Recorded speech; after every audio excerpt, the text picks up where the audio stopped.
अतिवृष्टी आणि पूर परिस्थितीमुळे बीड जिल्ह्यातील तब्बल 329 रस्ते खचलेत तर काही पुलं वाहून गेली आहेत। त्यामुळे अनेक गावांचा संपर्कही तुटलाय। रायमोहा ते डोंगरकिणी महामार्गावरील येवलवाडी येथील पूल वाहून गेल्याने नागरिकांना जीव मुठीत घेऊन प्रवास करावा लागतोय। लातूर जिल्ह्यात पुन्हा एकदा मुसळधार पावसाला सुरुवात झाली आहे। त्यामुळे लातूरमधील जनजीवन पुन्हा विस्कळीत झालंय। नदी नाले ओसंडून वाहू लागल्याने पुलावरून पाणी वाहू लागलंय। त्यामुळे अनेक गावांचा संपर्कही तुटलाय तर वाहतूकही ठप्प झाली आहे। चंद्रपुरात होणाऱ्या सततच्या पावसामुळे शेतकऱ्यांचं अतोनात नुकसान झालंय। सोयाबीन, कापूस, तूर हे पिकं मातीमोल झाली आहेत। मात्र प्रशासनाकडून कोणतीही नुकसानीची पाहणी करण्यात आली नाही। पंचनामे न झाल्याने शेतकरी संतप्त झालाय। परतीच्या पावसामुळे येवला तालुक्यामध्ये देखील हाहाकार माजलाय। सलग 2 दिवस झालेल्या पावसाने शेतकऱ्यांच्या पिकांचं मोठ्या प्रमाणामध्ये नुकसान झालंय। सगळंच होत्याचं नव्हतं झाल्याने शेतकरी हतबल झालाय। जामखेड तालुक्यातील खर्डा परिसरावर मुसळधार पावसाने कहर केलाय। चव्हाण वस्ती आणि मोहरी तलाव परिसरामध्ये अतिवृष्टीने शेतजमिनी वाहून गेल्यात। शेतात फक्त दगड आणि गोटे उरलेत तर खर नदीला आलेल्या पुराने शेतीची मातीच गिळंकृत केली आहे। 50 बातम्या।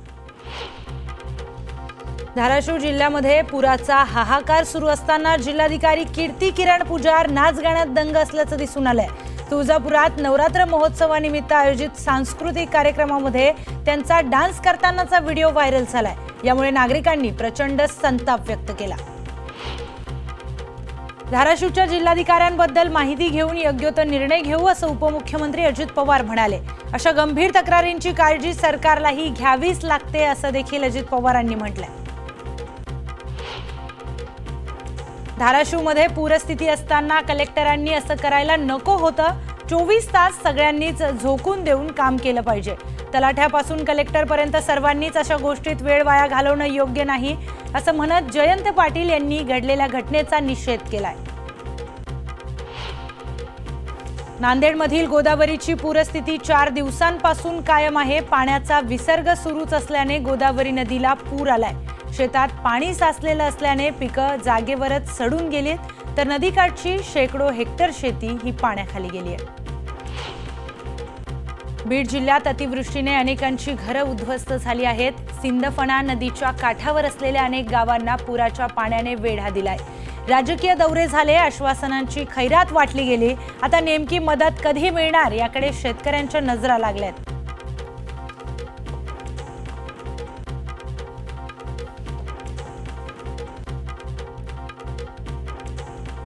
धक्कादायक बातमी समोर येते।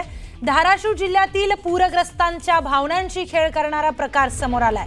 एकीकडे धाराशिव मधील शेतकऱ्यांचं होत्याचं नव्हतं झालं आणि जे काही होतं ते सगळं पुराच्या पाण्यात वाहून गेलं। असं असताना धाराशिवचे जिल्हाधिकारी कीर्ती किरण पुजार यांनी मात्र नवरात्र उत्सव निमित्त आयोजित कार्यक्रमामध्ये चक्क ठेका धरलाय।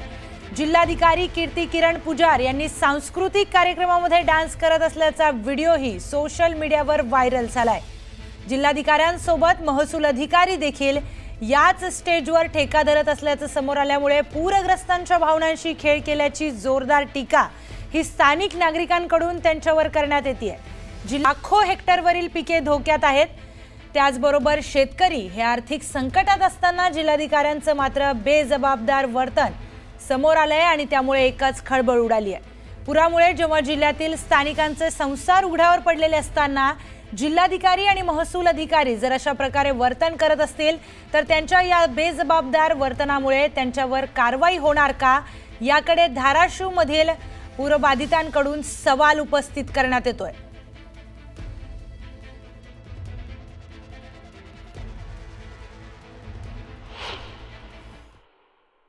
जिल्ह्यातील पूर्ण आपल्या धाराशिव जिल्ह्यातील शेतकरी सध्या उद्ध्वस्त झाला आहे अतिवृष्टीनं। आणि जर जिल्ह्याचे प्रमुख म्हणून घेणारे जिल्हाधिकारी जर असं महोत्सवात जाऊन जर नाचत असतील आणि आपत्ती व्यवस्थापनाची ज्यांच्याकडे जिम्मेदारी अशा त्या मॅडम त्यांच्यासोबत जर एखाद्या ठिकाणी जाऊन डान्स करीत असतील तर हे शेतकऱ्याचं जिल्ह्यातील शेतकऱ्याचं दुर्दैव आहे। शेतकरी मारू नका, शेतकरी जगवा। शेतकऱ्यामुळे महाराष्ट्र आहे, महाराष्ट्रामुळे शेतकरी आहे। शेतकऱ्याला जगविणं गरजेचं आहे। त्यामुळे मायबाप जनतेवर आज या कलेक्टरचा जे प्रकार आज आपल्याला पाहायला भेटलाय त्या अक्षरशः दुर्दैव आहे. आणि ही नुसतं उस्मानाबाद जिल्ह्याचा दुर्दैव नसून ही शाहू फुले आंबेडकरांचा महाराष्ट्र ह्या महाराष्ट्राचं दुर्दैव आहे. तसं हे अधिकारी कलेक्टर असू द्या, तलाठी असू द्या, कृषी अधिकारी असू द्या, कुणी बी असू द्या, ही बंड्या म्हणलं की पळत जातात त्या सरकारकडे. त्या सरकारनं सांगल तसं ऐकतात. शेतकऱ्याची मात्र व्यथा त्यांना काही समजत नाही. शेतकऱ्याचं काही ऐकून घेत नाहीत. शेतकऱ्याची कुठली तक्रार जाणून घेत नाहीत. शेतकऱ्याला न मदत करता ती डान्स करते, म्हणजे त्यांना उत्साह झालाय. हे शेतकऱ्याची नुकसान आहे त्यांना बरं वाटतंय म्हणून ती त्यांचे डान्स करते. तिथे आयोजित केलेला कार्यक्रम आहे त्याच्यामध्ये सहभागी. इथं कुठल्याच कुणी अधिकारी बांधावर आलेला नाही, कुणाचा पंचनामा केलेला नाही. शारदीय नवरात्रोत्सव तुळजापूरमध्ये पार पडत होता. काल सांस्कृतिक कार्यक्रम तिथे झाला आणि तिथले महसूल अधिकारी आणि ज्या कलेक्टर आहेत त्यांनी या सगळ्या जिल्हाधिकारी या सगळ्यात त्यांनी सहभाग घेत मंचावरती नृत्य झाल्याचा एक व्हिडिओ व्हायरल होतोय. काल रात्री तो सगळा शारदीय नवरात्रोत्सव तुळजापूरमध्ये पार पडला. मला त्याबद्दल काही माहिती नाही. आपण आत्ता माहिती दिली कारण सकाळी लवकर इथं 6:30 मी आलेलो आहे. त्याच्यामुळं मी माहिती घेऊन त्याच्या संदर्भातलं माझं स्टेटमेंट करेन.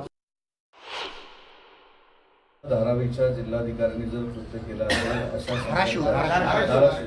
धाराशिवच्या जिल्हाधिकाऱ्यांनी त्याची नक्की दखल माननीय मुख्यमंत्री आणि दोन्ही उपमुख्यमंत्री घेतील. ठीक आहे, असं व्हायला नको पाहिजे होतं. शेवटी असे आता 24 तास सगळ्यांनी याचं झोकून काम केलं पाहिजे, मग तलाठ्यापासून कलेक्टरपर्यंत. त्यामुळे अशा गोष्टीला वेळ वाया घालवणे योग्य नाही असं मला वाटतं. आणि असं करणं योग्य नाही. शेतकरी संकटात कलेक्टर नसतोय यापेक्षा दुसरं काय पाहिजे महाराष्ट्रामध्ये? हेच दाखवतं यांचं गांभीर्य काय आहे. मंत्री किती जाऊन बांधावर नसले, दिखावापणा केला, पण प्रशासन ज्या पद्धतीनं वागत आहे यावरून हे स्पष्ट होते आहे की या शेतकऱ्याच्या एवढ्या मोठ्या संकटाचं गांभीर्य ना सरकारला आहे ना प्रशासनाला आहे. याच सगळ्या प्रकरणासंदर्भामध्ये न्यूज 18 लोकमतचे काही सवाल आहेत ते पाहूयात. जिल्ह्यामध्ये पूरस्थिती असताना मदत महत्वाची की नाच गाण्याचा कार्यक्रम, हा सवाल न्यूज 18 लोकमतकडून उपस्थित करण्यात येतोय. तर कार्यक्रमासाठीचे 8.5 कोटी पूरग्रस्तांना द्यावेसे वाटले नाहीत का? जिल्ह्यातील नागरिक संकटात असतानाच हे कार्यक्रम करणं कितपत योग्य आहे? हा पूरग्रस्तांच्या जखमेवर मीठ चोळण्याचा प्रकार वाटला नाही का? हे काही सवाल न्यूज 18 लोकमतकडून या घडलेल्या सगळ्या प्रकरणावर उपस्थित करण्यात आलेत. तर आपत्ती काळामध्ये जिल्हाधिकाऱ्यांची काय जबाबदारी असते ते पाहूयात. आपत्ती व्यवस्थापनाची तयारी आणि नियोजन आणि त्याची अंमलबजावणी ही जिल्हाधिकाऱ्यांची जबाबदारी. स्थानिक प्रशासकीय यंत्रणा, स्वयंसेवी संस्था आणि इतर विभागांशी समन्वय साधणं. आपत्ती व्यवस्थापन कक्ष स्थापन करणं आणि मदत पोहोचवणं.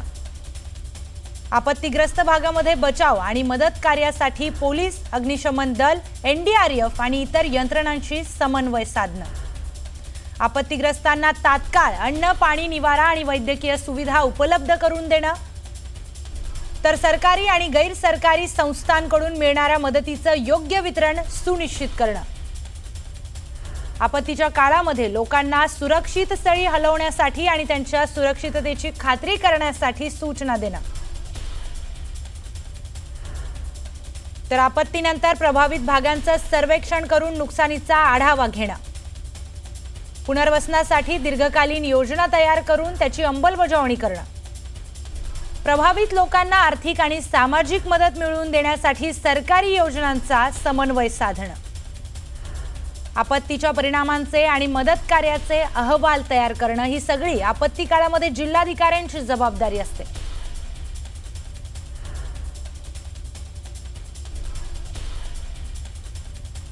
तर आपत्ती काळामध्ये जिल्हाधिकाऱ्यांच्या काय काय जबाबदाऱ्या असतात हे आपण पाहिलं. पुढची